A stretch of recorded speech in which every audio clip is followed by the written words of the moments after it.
Hello guys, welcome back to my channel, and for today's video, i-share ko sa inyo kung ano yung ginawa ko para magkaroon ako ng maraming subscriber. Meron akong 1,983 subscriber, and dun sa mga nagsisimula pa lang, alam ko na napakahirap.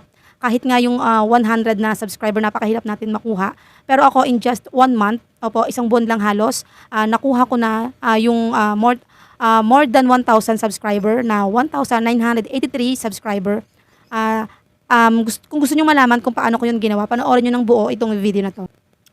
And yun na nga guys, para dun sa mga nagsisimula na katulad ko, actually guys, itong YouTube channel ko is wala pa siyang 2 months. Oo guys, wala pang 2 months to. Pero meron na akong 1,983 subscriber. Pero guys, disclaimer lang, hindi pa po ako monetize sa YouTube. And kailangan ko pa pong makuha yung isa pang requirements ni YouTube na 4,000 watch hour. Bali, hindi ko po siya nakukompleto. Pero magtataka kayo, bakit ako merong ganitong karaming subscriber? Kasi guys, para sa akin, marami itong subscriber na to dahil sa mga katulad ko na nagsisimula pa lang sa YouTube, yung 100 na subscriber, pahirapan pa po natin makuha yun, diba? So, i-share ko sa inyo kung paano ko to ginawa. And ito nga, may konting kwento lang ako about dito sa channel ko. Bali guys, nung mga nakaraan, nakagawa na rin pala ako ng mga channel. Kaya lang, yung mga channel na yun is nagkaroon ng 3 strike. Kaya na-terminate o ni-remove ni YouTube. Bali, ang naisip ko kasi guys, na gumawa ako ng channel kung saan marami akong makukuhang viewers at the same time na subscriber. And naisip ko guys, total mahilig din naman ako manood ng mga movie or mga clips ng mga movie tulad ng sa mga K-drama. Naisip ko na mag-upload ako ng mga movie. At yun na nga guys, yung una kong mga channel is nag-upload ako ng mga movie at ng mga K-drama. Nagustuhan naman ng mga viewers ng YouTube. Yung iba kong video nagkaroon siya ng mga mahigit 1,000 views at nakakahakot naman kahit paano ng mga subscriber.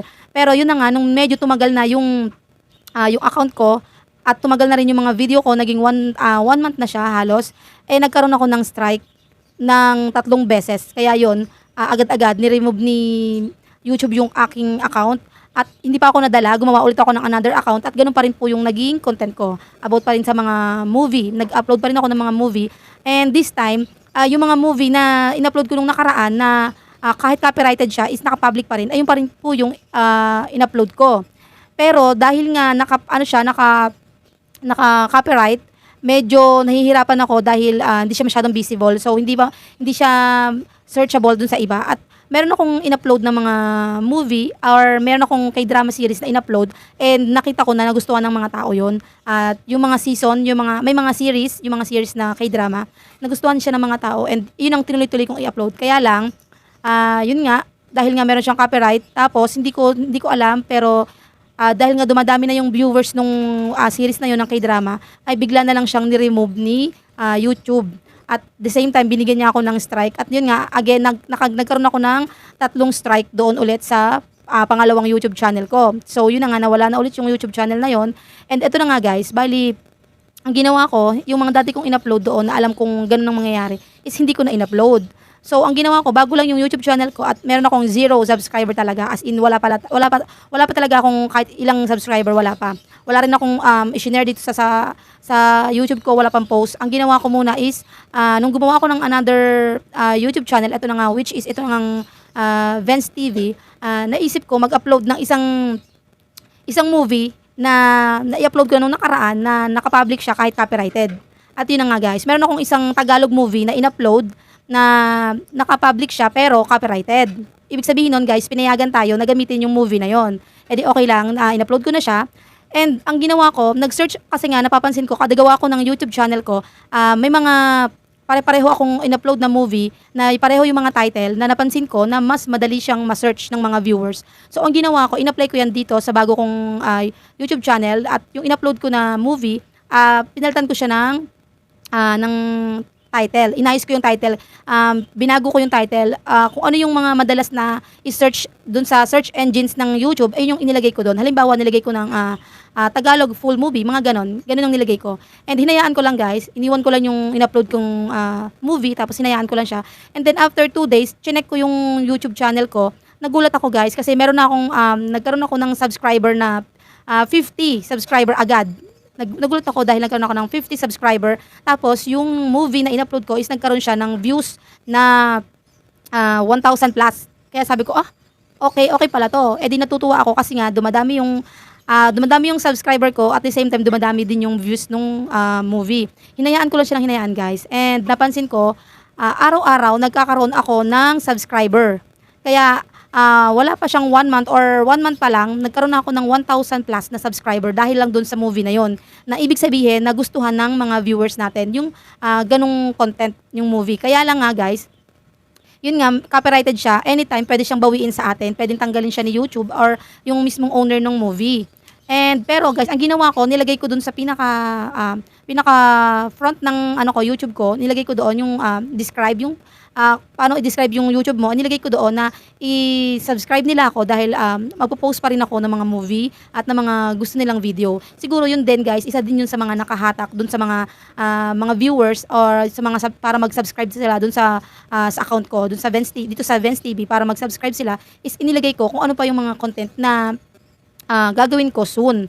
Kaya siguro, yung mga viewers ko, hindi lang sila basta nag-view, kung nag-subscribe sila kasi nga may inaantay sila na mga darating pang mga movie or mga i-upload ko mga videos. And yun na nga, guys, yun lang yung ginawa ko. Nag-upload ako ng movie na makakahatak ng viewers at the same time, naglagay ako ng description doon sa channel ko kung ano yung maaasahan nila dito sa Vents TV na kaya sila nag-subscribe. Dahil nga, siguro iniisip nila or alam nila na mag-upload ako soon ng mga movies pa. And yun na nga, pero sad to say, guys, yung in-upload ko na movie is tinanggal ni YouTube.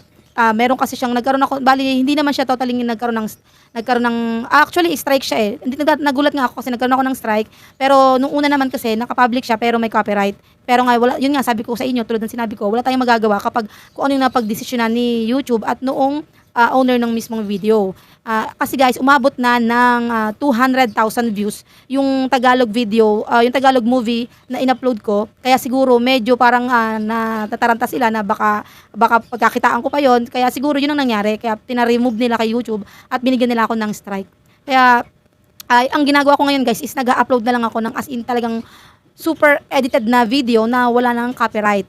At the same time, nag-upload na rin ako ng sarili kong video kasi sayang yung mga subscriber na nakasubscribe na sa channel natin. Bali, ang kulang na lang natin is yung 4,000 watch hour para makapag-apply na tayo ng monetization kay YouTube.